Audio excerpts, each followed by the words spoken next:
પત્ર 51 શ્રી અમદાવાદ શનિવાર સાંજ 25 જાન્યુઆરી 1925 ભાઈ અંબાલાલ, તમારો પત્ર વખતસર મળેલો.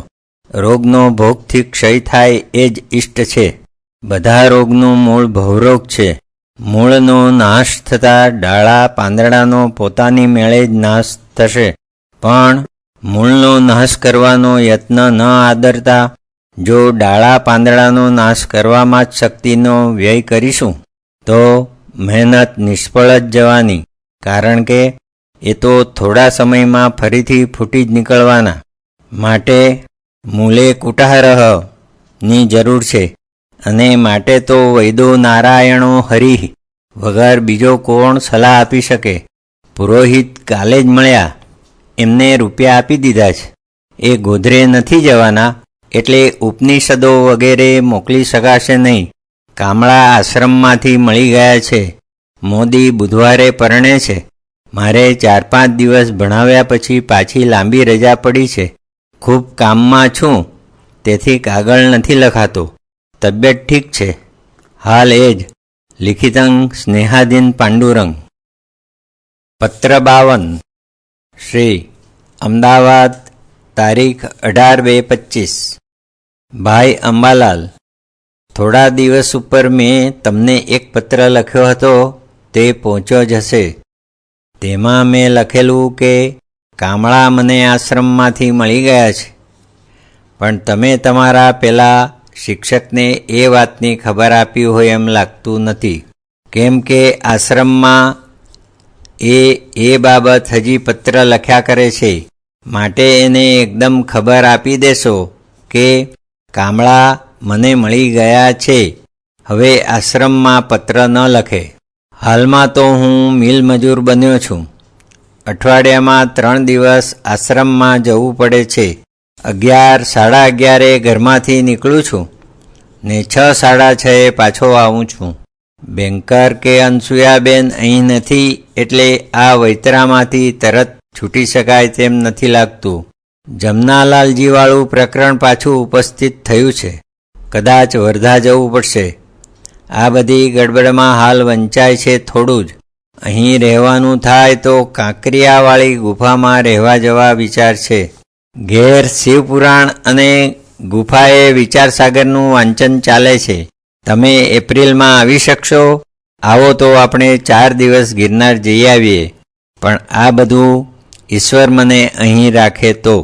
કામળાના પૈસાનું શું કરું? ઓઢણી વગેરે લીધી નથી, કેમ કે સારો માલ ખલાસ થઈ ગયો છે.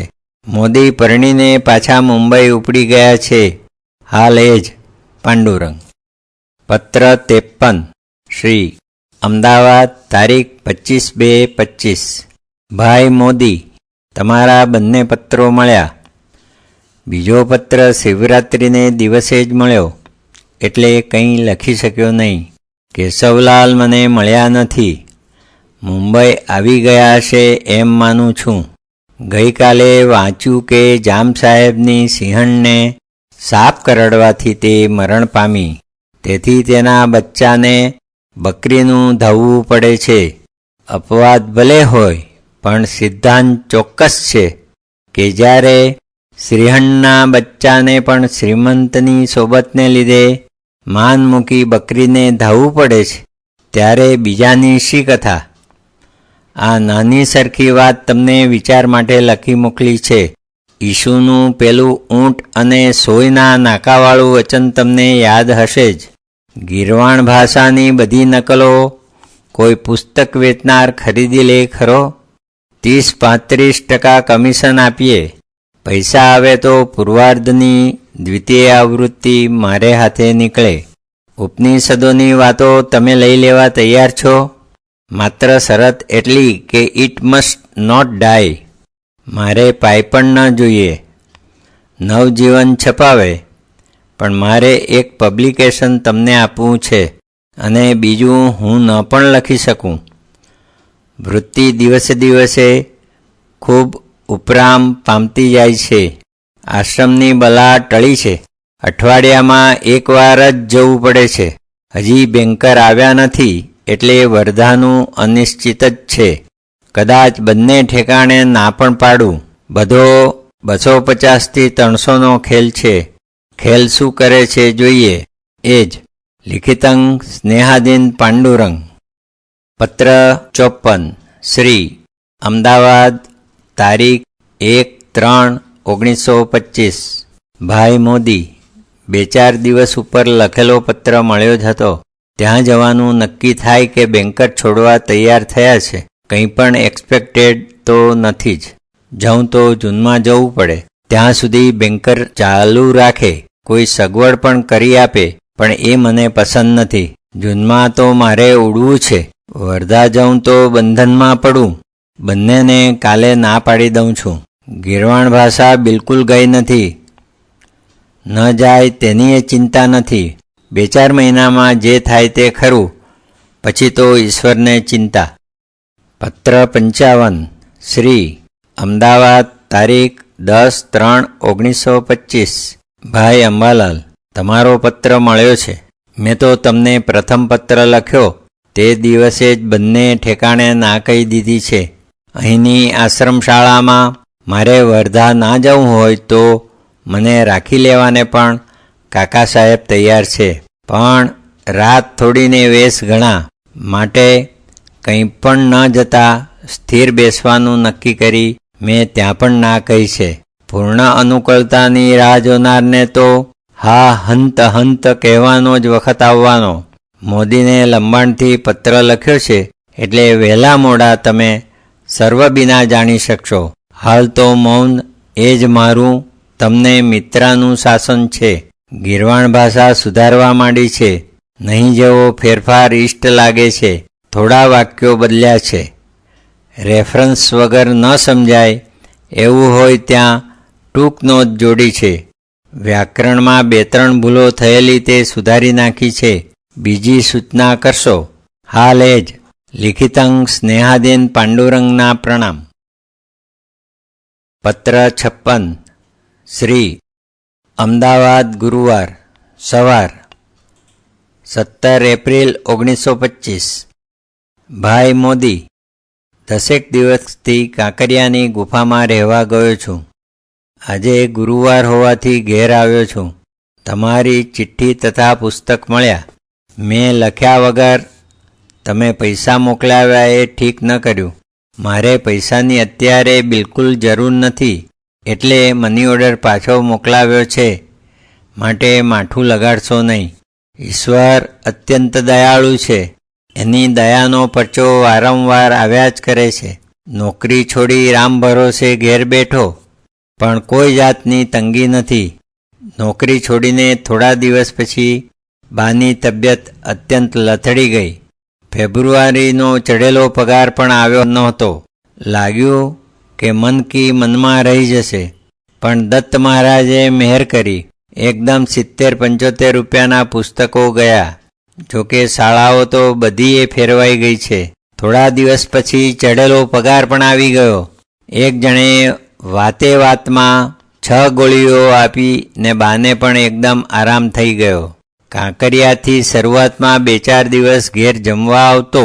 પછી તો એક દેવદૂતે ત્યાં જ ખૂબ આગ્રહપૂર્વક આંખમાં પ્રેમાશ્રુ આણીને જમવાની વ્યવસ્થા કરી. આખું કુટુંબ ખૂબ જ પ્રેમાળ અને ભાવિક છે અને મારે માટે ખૂબ તકલીફ ઉઠાવે છે. મારે અને એમનો પૂર્વ પરિચય માત્ર 1-2 વખત 5-7 મિનિટ વાતચીતનો જ બધી ઈશ્વરની લીલા છે. આપણે કેવળ નિમિત્ત માત્ર છીએ એવી દ્રઢ માત્ર મોઢાની જ નહીં શ્રદ્ધા કેળવવી જોઈએ. થોડાક દિવસ પર કાકા સાહેબને મળવાનું થયું હતું. મારી સંસ્કૃત ટીકાથી તેઓ ખૂબ પ્રસન્ન થયા. વર્ધા અથવા આશ્રમમાં રહેવાનો પાછા આગ્રહ થયો. પૂર્ણ એકાંત અને સંસ્કૃત લાઇબ્રેરી વગેરે સર્વ સગવડ પૂરી પાડવા કહ્યું. પણ વિચાર કરીને કહીશ એમ કહી નાસી છૂટ્યો ને નાઠો તે પાછો હાથમાં શેને આવે. લંબાણથી હવે પછીના પત્રમાં. સર્વને પ્રણામ. પાંડુરંગ. પત્ર 57 શ્રી અમદાવાદ શુક્રવાર સવાર તારીખ 24 એપ્રિલ 1925. ભાઈ અંબાલાલ, તમારો પત્ર મળ્યો. 1.5 મહિના ઉપર રતનલાલ મળ્યા હતા. તેમણે નર્મદા કિનારે એક સુંદર સ્થાનની વાત કરેલી. તે ઉપરથી 20 દિવસ ઉપર મેં તેમને એક પત્ર લખેલો, પણ સ્વભાવો દુરતિક્રમઃ હજી ઉત્તર નથી. ટીકા પૂરી થઈ છે. બધી લઈને મંગળવારે કાકા પાસે ગયો હતો. તેમણે પ્રેસ કોપી કરવાની વેટ પણ મને જ વળગાડી. પ્રૂફ તપાસવાની ન વળગાડે એટલે થયું. શુભાશુભ કર્મ ત્યાગનું રહસ્ય દિવસે દિવસે વધારે સ્પષ્ટ થતું જાય છે. હું જે ભાઈને ત્યાં ભિક્ષા કરું છું તેમની પાસે સ્વામી શ્રી વાસુદેવાનંદ સરસ્વતીની પ્રસાદી રૂપ શ્રીએ સ્વહસ્તે લખી મોકલેલી સ્વકૃત રામકથાની તદ્દન જીર્ણ થઈ ગયેલી નકલ પડી છે. પોતે એને પૂજામાં રાખે છે. તેની બીજી નકલ કરી આપવાનું મેં સ્વીકાર્યું છે. પાંચમ ગુફામાં જ થશે. ટીકા શરૂ કરતા પહેલાં સનત સુજાતીય પર ગુજરાતી વિવરણ લખવાનું શરૂ કર્યું હતું. ટીકાની નકલ કરવાની વેટ ન આવી પડી હોત તો પાંચમ પહેલાં એ કદાચ પૂરું થઈ જાત. એ પૂરું કરવાનો તરંગ પણ છે. રતનલાલ 8 દિવસમાં આવનાર છે. એમની પાસેથી હિમાલયની પણ કેટલીક માહિતી મેળવવાની છે. ઈશ્વરની અન્યથા ઈચ્છા ન હોય તો પ્રયાણકાળ નક્કી જ છે. ગુરુપૂજન સ્થાન પર જઈને જ થશે, પણ સ્થાન હજી નિશ્ચિત નથી શક્યું. હિમાલય જાઉં તો તમને માર્ગમાં દાહોદ સ્ટેશને આવી શકશો તો મળીશ ખરો. મની ઓર્ડર પહોંચ્યો હશે. મારા પુસ્તક મોકલવાની જરૂર નથી.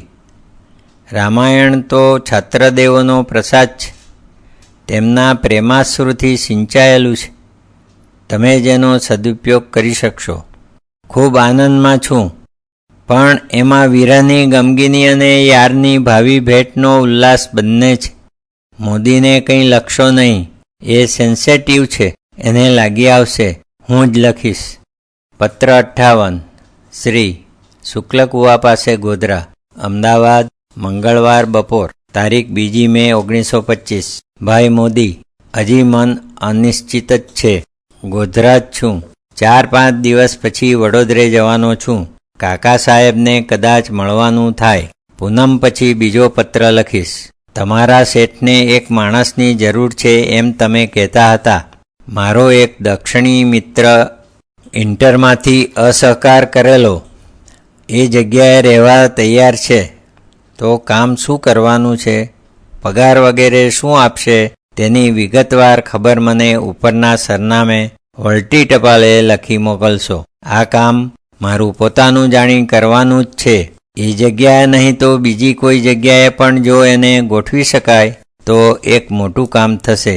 એ પરિણીત છે, માટે રહેવાનું શેઠને ત્યાં 24 કલાક છે કે કેમ તે સર્વ પણ ચોક્કસ પૂછી લખી જણાવશો. એ જ વ્યાસ મળેલા. ભાઈ કેશવલાલને મારા તરફથી ખબર પૂછશો. લિખિતંગ સ્નેહાદીન પાંડુરંગના પ્રણામ. પત્ર 59 શ્રી અમદાવાદ, ગુરુવાર સાંજ, તારીખ 5 જૂન 1925. ભાઈ અંબાલાલ, ગઈકાલે અમદાવાદ આવી ગયો છું. આજે સવારે કાકા સાહેબને મળી આવ્યો. મોડેથી તો શનિવારથી આશ્રમમાં શિક્ષક તરીકે જોડાવાનું કબૂલ કરી આવ્યો, પણ અંતઃકરણ કહ્યા જ કરતું હતું કે એમાં શ્રેય નથી. એટલે ઘેર આવી ચિઠ્ઠી લખી કે મનથી પૂર્ણ રીતે આશ્રમાઇટ થયા વગર આશ્રમમાં જોડાવું એ એક રીતે અંતઃકરણને દગો દેવા જેવું છે. એટલે હું નહીં જોડાઈ શકું. કાકા સાહેબે પાછું 3 વાગે મળવાનું કહ્યું. પાછો મળ્યો. તમારા આશ્રમની વાત કરી, પણ ત્યાંના કરતાં અહીં જોડાવું ઠીક એમ અનેક રીતે દલીલ કરી. સ્વામીએ આટલી નાની વયમાં આવો નિર્વેદ કેમ એમ પૂછ્યું, પણ કેમ અને શાથી એનો ઉત્તર કોણ આપી શકે? દિલનું દર્દ સમાન દર્દે ઘાયલ થયેલું દિલ જ પારખી શકે. વાચાળ મુખ એનો જવાબ શી રીતે આપી શકે? છેવટે શિક્ષક તરીકે નહીં તો એમનેમ પણ આશ્રમમાં જ રહેવાનું કહ્યું. હું જોઈશું કહી નાસી છૂટ્યો. છેલ્લા કેટલાક દિવસથી અંતઃકરણ રડે છે, પૂરતી ઊંઘ પણ આવતી નથી અને એની અસર શરીર પર પણ થયા કરે છે. આશ્રમ જેવા મોટા વર્તુળમાં ન જ જવું એવું કહે છે. તમે કહેતા હતા તે નદી કાંઠે રહી શકાય તેમ હોય તો લખશો તથા કામની પણ રૂપરેખા દોરશો. હૃદય તો એમ જ કહે છે કે કોઈ ઠેકાણે ન જોડાવું. ચોમાસું ધાર્યા કરતાં વહેલું બેઠું એથી પણ કામ થોડું કપરું થઈ પડ્યું છે. જવાબ 4-5 દિવસની અંદર લખશો. ભાઈનું હજી કંઈ ઠેકાણું નથી. કાલે મહેતાને મળવા રાંદેર જાય છે. પાંડુરંગ. પત્ર 60. શ્રી અમદાવાદ, ગુરુવાર સાંજ, તારીખ 5 જૂન 1925. ભાઈ મોદી, ચોમાસું ખૂબ વહેલું બેઠું અને હૃદયની અશ્રુધારાનો વેગ પણ અત્યંત વધી પડ્યો. આજે સવારે કાકા સાહેબને મળ્યો. મોઢેથી આશ્રમમાં જોડાવાની હા પાડી આવ્યો, પણ અંતઃકરણ ઘંટ વગાડીને કહેવા લાગ્યું કે ત્યાં શ્રેય નથી. એટલે ઘેર આવી ચિઠ્ઠી લખી કે મનથી પૂરેપૂરો આશ્રમાઇટ થયા વગર આશ્રમમાં શિક્ષક તરીકે જોડાવું એ અંતઃકરણને દગો દેવા જેવું છે, એટલે હું નહીં જોડાઈ શકું. જવાબમાં 3 વાગે પાછો મળવાનું કહ્યું. ફરીથી ખૂબ દલીલ થઈ. દલીલમાં સાધુત્વની નમ્ર ઠેકડી તો હોય જ. એમને એમ રહેવું હોય તો પણ ઘર કરતાં આશ્રમ ઠીક એમ કહેવામાં આવ્યું. હું તો જોઈશું કહી પાછો નાસી છૂટ્યો. ઝાલોદના જંગલમાં એક નાનકડી નદી છે. સૃષ્ટિ સૌંદર્ય ઠીક છે. ત્યાં રહું તો ઠીક એમ લાગે છે. વ્યાસને પત્ર લખ્યો છે. મન હજી અસ્વસ્થ છે, પણ એ અસ્વસ્થતામાં દુઃખ તો લેશ નથી. તતઃ કિમની વ્યાકુળતામાં પૂરતી નિંદ નથી. શરીર પર પણ એની અસર છે. માથામાં તાલુના પ્રદેશમાં અત્યંત વેદના ઉપડી છે. વાળ કઢાવી નાખ્યા છતાં વેદના શમતી નથી. પ્રાણ મસ્તકમાં ઉર્ધ્વગતિએ ચડવા માંડે કે શરૂઆતમાં એવી વેદના થાય છે એમ વાંચ્યું છે, પણ એ વેદનાને હું વર્તી નથી શકતો. કાલે ખૂબ બરફ ઘસ્યો, તેલ ઘસ્યું, પણ વેદના શમતી નથી. 5-6 દિવસમાં ભગવાનને મળવા વડોદરે જાઉં છું. ત્યાર પહેલાં જવાબ આવે. પેલા ભાઈ માટે નોકરી શોધ લાગે તો મને અમદાવાદ જણાવશો. એનું સરનામું અનિશ્ચિત છે. પાંડુરંગ. રાંદેરથી પાછો પત્ર છે. ભાઈ કાલે મળવા જાય છે. થાય તે ખરું.